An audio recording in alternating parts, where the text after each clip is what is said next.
Hello everyone, Mayambu, Amkataram Oxury, Koi Muibana, Koi weather gi Matungina, Koi dress as issue a home ba nai, in term Tadana Kra Tabalili, Aduga, Kalendana Pabalili. Matawasumna, a Koi building as issue Mahagna, Loket Toriba, Apamadugi, weather dugi Matungina, building Adugi, Mag envelope.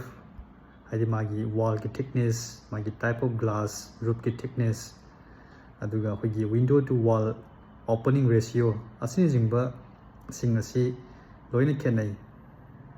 Weather dugi matungina hoigi experience leiriba architect na magi building adugi design ru tawi kadigino haiba matamda magi running cost aduga adu leiriba miyoi sing adu nungaina yaifana lainabagi damuktani.